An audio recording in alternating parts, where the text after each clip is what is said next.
이제 이 시간 우리에게 주신 하나님의 말씀을 함께 나누겠습니다. 오늘은 레위기 23장 9절부터 14절까지의 말씀을 함께 보겠습니다. 여호와께서 모세에게 말씀하여 이르시되 이스라엘 자손에게 말하 이르라.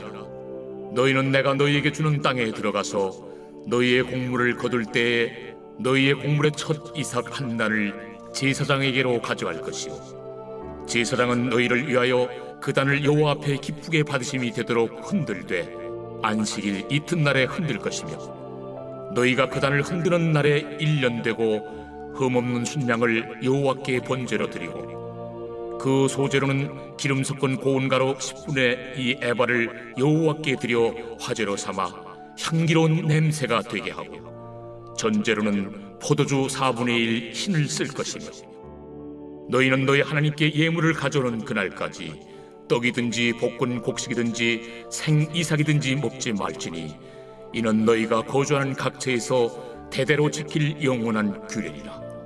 오늘은 하나님 먼저, 영어로 God First라는 제목으로 하나님 말씀 나누겠습니다. 축구 경기를 보면 하프타임이라는 것이 있습니다. 전반전과 후반전 사이에 약 15분 정도 쉬는 시간이 주어지는데 그 시간을 하프타임이라고 부릅니다. 하프타임이 되면 전반전 동안 열심히 뛰었던 선수들이 휴식을 취하기도 하지만 감독과 코칭 스태프가 새로운 전략과 전술을 선수들에게 공급해 주기도 합니다. 전반전에 실수한 것이 무엇인지 또 부족한 것이 무엇인지에 대한 점검을 받고 후반전에 더 보강해야 될 것이 무엇인지에 대한 코칭도 받게 됩니다. 그래서 하프타임을 잘 보내고 나면 후반전에는 더 나은 팀이 되어서 경기에 임할 수 있습니다. 때로 하프타임을 잘 보낸 팀이 후반전에 오히려 역전하는 그런 경기를 할 때도 있지요. 축구 경기에 하프타임이 있듯이 우리 인생에도 하프타임이 필요합니다. 지나간 시간을 돌아보고 스스로를 반성해보고 또 앞으로 살아갈 시간들을 내다보며 새로운 결단과 결의를 다지는 시간이 우리에게도 필요하지요. 특별히 맥주 감사 주일은 1년의 하프타임과 같습니다. 1월부터 6월까지의 시간을 보내고 7월 첫 주일에 감사 주일로 지키면서 지난 반년 동안 인도해 주신 하나님의 은혜에 감사드리고 또 앞으로 살아갈 반년의 시간을 하나님께 맡기는 참으로 소중한 예배가 맥주 감사주일 예배입니다. 저와 여러분이 오늘 이 예배를 잘 드려서 2024년 후반전을 누구보다 활기차게 살아가는 하나님의 사람들이 될 수 있기를 간절히 바랍니다. 옆사람과 인사할 때 하프타임 잘 보냅시다 인사하겠습니다. 아멘. 레위기 23장은 이스라엘 백성들이 시내 광야에 머무를 때 하나님이 주신 말씀인데 특별히 그들이 지켜야 될 절기에 관한 말씀이 여기 기록되어 있습니다. 그 중에서도 오늘 우리가 함께 읽은 본문 레위기 23장 9절부터 14절까지의 말씀은 그들이 광야 세월을 끝내고 가나안 땅에 들어가서 첫 열매를 거두었을 때 하나님께 올려드려야 할 감사 절기에 관한 이야기를 우리에게 들려줍니다. 이스라엘 백성들에게 있어서 광야 시절은 하나님의 백성으로 살아가기 위한 삶의 전반전이었다면 가나안에 정착하여 살아가는 삶은 하나님의 백성으로 살아가는 삶의 후반전이라고 볼 수 있어요. 그 첫 시작과 같은 시간을 감사의 절기를 지키며 하나님 앞에서 하프타임을 가지라고 오늘 본문은 우리에게 말씀하고 있습니다. 우리 9절과 10절을 다시 한번 함께 읽어봅니다. 시작. 여호와께서 모세에게 말씀하여 이르시되 이스라엘 자손에게 말하여 이르라. 너희는 내가 너희에게 주는 땅에 들어가서 너희의 곡물을 거둘 때 너희의 곡물의 첫 이삭 한 단을 제사장에게로 가져갈 것이요. 지금 그들은 아직 광야에 있습니다. 그런데 그들이 가나안 땅에 정착하여서 농사를 짓게 되겠죠. 첫 열매를 거둡니다. 그리고 그렇게 첫 열매를 거두었을 때 그들에게 명령하신 것이 무엇이냐? 너희의 곡물의 첫 이삭 한 단을 제사장에게로 가져가라 말씀하고 있어요. 오늘 본문의 핵심 첫 번째는 너희 곡물의 첫 이삭을 가져오라는 주님의 명령입니다. 하나님은 그 백성들에게 먼저 하나님께 첫 이삭 한 단을 가져오라고 말씀하셔요. 여러분, 그런데 그 상황이 풍족할 때가 아닙니다. 넉넉할 때가 아닙니다. 곡식이 남아서 창고에 비축하고 저장하는 때도 아닙니다. 지금까지 아무것도 없었는데 이제 처음으로 무언가가 손에 들어온 시기입니다. 비유하자면 회사에 들어가거나 아르바이트를 해서 첫 월급을 받았을 때와 같습니다. 여러분, 첫 월급을 받으면 얼마나 쓸 곳이 많겠습니까? 그런데 하나님이 그 첫 것을 가져오라고 말씀하시는 거예요. 그 처음을 감사로 시작하라고 말씀하고 있는 겁니다. 그런데 이어지는 말씀을 보니까 하나님께 바치는 예물의 수준이 곡식 한 단으로 끝나지 않아요. 11절부터 13절을 이어서 읽어봅니다. 시작. 제사장은 너희를 위하여 그 단을 여호와 앞에 기쁘게 받으심이 되도록 흔들되 안식일 이튿날에 흔들 것이며 너희가 그 단을 흔드는 날에 1년 되고 흠 없는 숫 양을 여호와께 번제로 드리고 그 소제로는 기름 섞은 고운 가루 10분의 2 에바를 여호와께 드려 화제로 삼아 향기로운 냄새가 되게 하고 전제로는 포도주 4분의 1 흰을 쓸 것이며. 처음에는 곡식 한 단 가져오라고 했는데 예물의 양이 점점 늘어납니다. 그 다음에 뭐 드리라고 나와요? 흠 없는 숫양을 번제로 드리고 또 기름 섞은 고운 가루를 하나님께 드리고 포도주도 드리고 이렇게 이어지죠. 배보다 배꼽이 크다라는 말이 있잖아요. 이 본문을 읽으면서 정말 딱 그런 느낌이 들어요. 하나님이 어떤 명령을 내리고 있는 것이냐?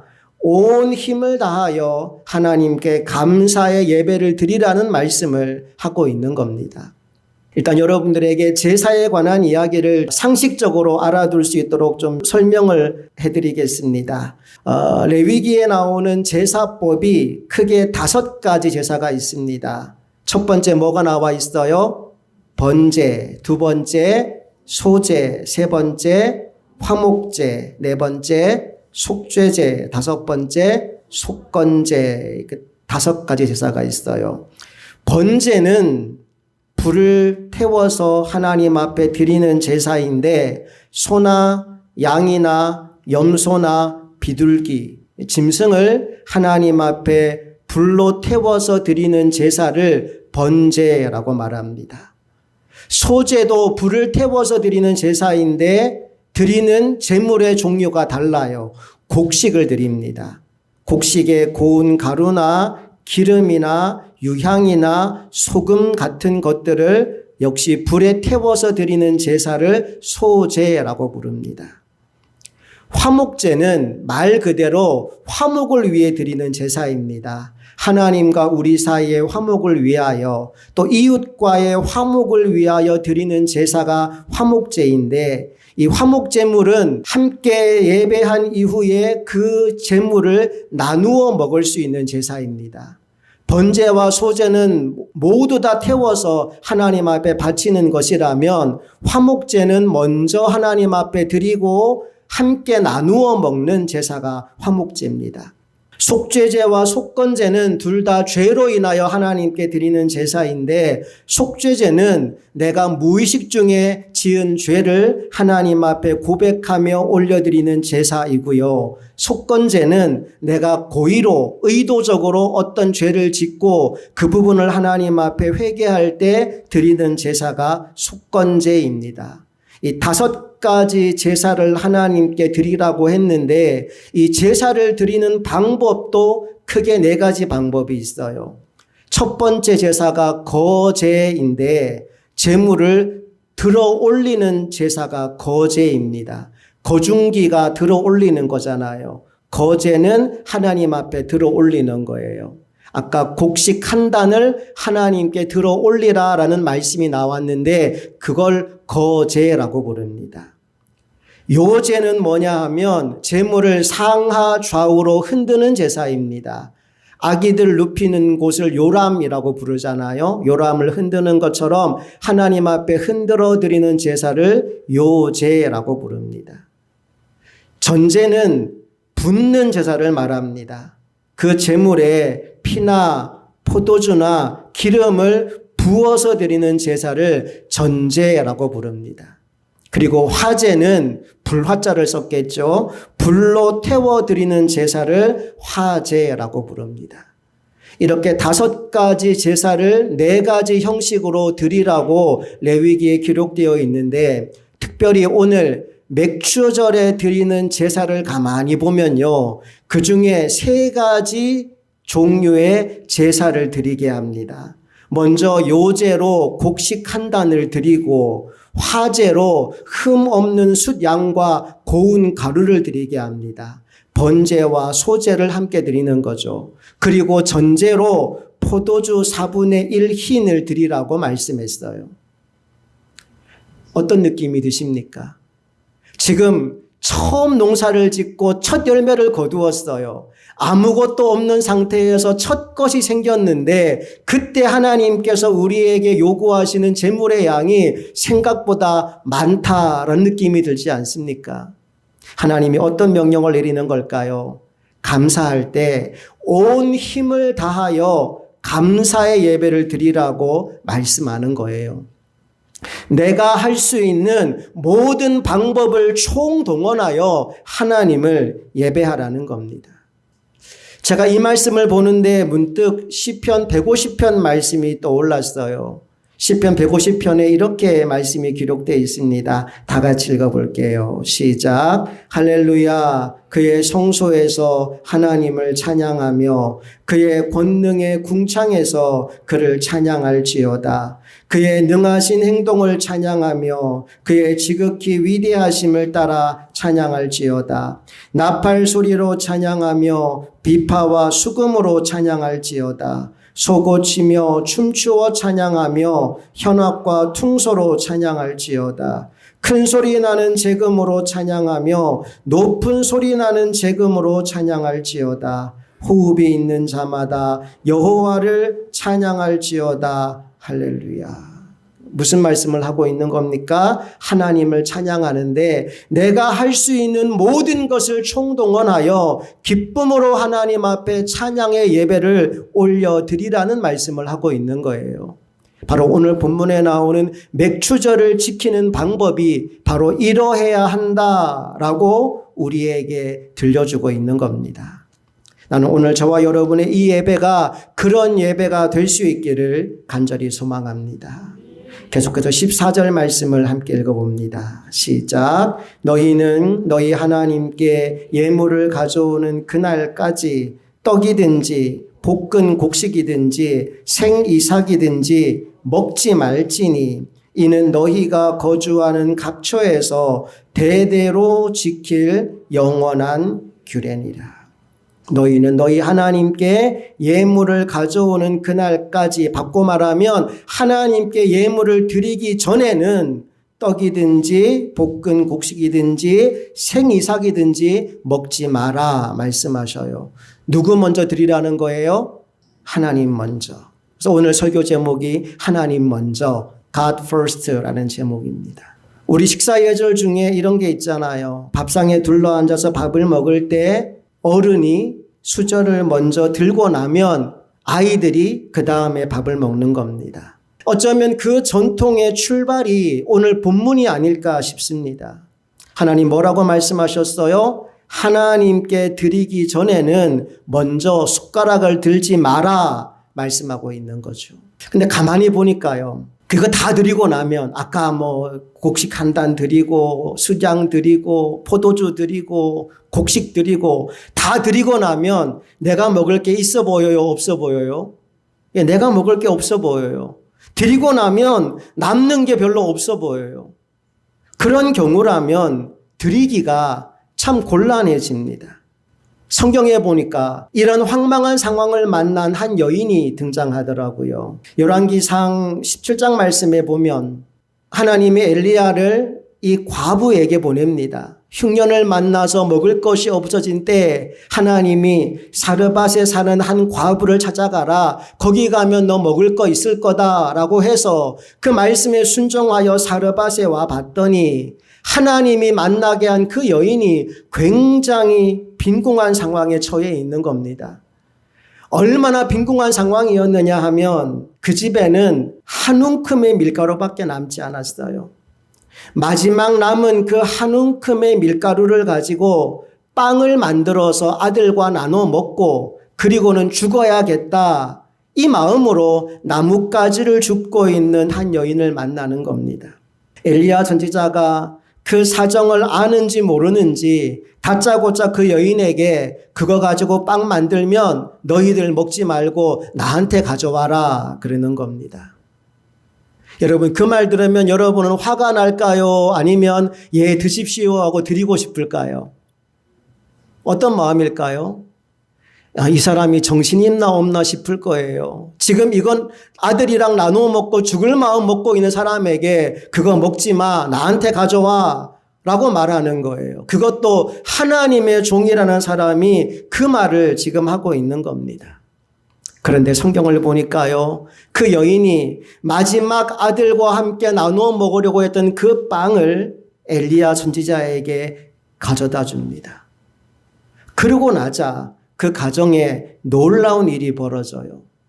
마치 화수분처럼 통에 가루가 떨어지지 않고 기름병에 기름이 멈추지 않는 기적이 일어나게 된 거예요. 결국 마지막 빵을 만들어 먹고 죽으려고 했던 그 모자는 흉년의 때가 다 지나갈 때까지 하루도 굶지 않고 살아갈 수 있었다는 겁니다. 우리 오늘 본문으로 다시 한번 들어가 볼까요? 하나님이 이제 막 가나안 땅에 정착해서 농사 짓고 첫 열매를 거두어 들인 사람들에게 그걸 입에 대지도 말라고 하십니다. 그거 먼저 나에게 가져오라고 말씀하십니다. 14절에 분명히 그렇게 말씀했잖아요. 너희는 너희 하나님께 예물을 가져오는 그날까지 떡이든지 볶은 곡식이든지 생이삭이든지 그 다음에 뭐라고 말해요? 먹지 말지니. 너희들 하나님께 드리기 전에는 먹으면 안 돼 그러는 거예요. 여러분 이 말씀을 주실 때 하나님의 계획이 뭘까요? 그들을 굶겨 죽이시려는 것일까요? 아니에요. 하나님이 정말 보고 싶은 것은 그들의 마음입니다. 돈보다 음식보다 하나님을 더 사랑하는 그들의 마음 중심에 있는 믿음을 보고 싶었던 겁니다. 사실 하나님의 계획은 그들의 마음을 보시고 그들의 믿음을 보시고 더 많은 것으로 그들에게 복을 베푸시려는 것이었어요. 잠언 3장 9절 10절에 바로 그 하나님의 마음이 담겨 있습니다. 우리 다 함께 잠언 3장 9절 10절을 읽겠습니다. 시작. 내 재물과 내 소산물에 처음 익은 열매로 여호와를 공경하라. 그리하면 내 창고가 가득히 차고 내 포도즙 틀에 새 포도즙이 넘치리라. 내 재물과 내 소산물에 처음 익은 열매로 여호와를 공경하라. 하나님은 무엇이 부족하여 우리에게 받아야만 사시는 분이 아니십니다. 오히려 하나님은 우리에게 주시는 분이십니다. 주고 또 주고 주고 또 주시다가 마지막에는 자신의 아들까지 십자가로 내어주신 분이 바로 우리 하나님이십니다. 그 하나님이 맥추절을 지키라고 명하신 것은 우리가 가진 그 작은 것을 빼앗아 가기 위함이 아니라 우리에게 더 큰 복을 주시기 위함입니다. 그리하면 내 창고가 가득히 차고 내 포도즙 틀에 새 포도즙이 넘치리라. 오늘 하나님 앞에 온 마음을 다하여 감사절기를 지킴으로 말미암아 2024년 후반기에 차고 넘치게 하시는 하나님의 복을 받아 누리는 저와 여러분 모두가 될 수 있기를 간절히 소망합니다. 농사에 심음과 거둠의 법칙이 있어요. 농부가 가을에 무언가를 거두려면 반드시 봄에 무언가를 심어야 합니다. 좋은 것을 거두고 싶으면 좋은 것을 심어야 하고 많이 거두고 싶으면 많이 심어야 합니다. 말 그대로 심은 대로 거두는 겁니다. 진짜 뻔한 질문이지만 여러분에게 중요한 질문을 하나 드리고 싶어요. 좋은 것과 나쁜 것이 있습니다. 여러분 둘 중에 무엇을 심으시겠습니까? 좋은 것 심으십시오. 그런데 그 좋은 것을 심으실 때 많이 심으시겠습니까? 아니면 조금만 심으시겠습니까? 예, 많이. 정말 그렇게 하시기를 축복합니다. 좋은 것을 많이 심는 여러분 되시기 바랍니다. 갈라디아서 6장 8절은 이렇게 말씀합니다. 자기의 육체를 위하여 심는 자는 육체로부터 썩어질 것을 거두고 성령을 위하여 심는 자는 성령으로부터 영생을 거두리라. 뭐가 나쁜 거냐 하면 그냥 나의 육체 하나만을 위해 심는 건 나쁜 거래요. 나 혼자 잘 먹고 잘 살고 잘 되고 내 자식만 잘 되고 이것을 위해 우리가 심고 있는 것은 육체를 위하여 심는 것이고 결국엔 썩어질 것을 거두게 되는 것이다 라고 말씀해요. 하나님의 마음과 뜻을 알고 성령의 인도하심을 따라 하나님이 기뻐하는 곳에 우리의 물질을 흘려보내게 될 때 그것은 성령을 위하여 심는 것이고 그 결과로 영생을 거두게 된다라고 말씀하고 있는 겁니다. 나는 저와 여러분이 오늘 2024년의 하프타임을 정말 잘 보내게 되기를 소망합니다. 전반전을 돌아보고 후반전을 잘 준비하는 거예요. 그리고 이제 남은 6개월을 성령을 위하여 심는 저와 여러분 되기를 원합니다. 그래서 2024년 후반전은 영생을 거두는 시간이 될 수 있기를 주님 이름으로 축복합니다. 함께 기도하겠습니다.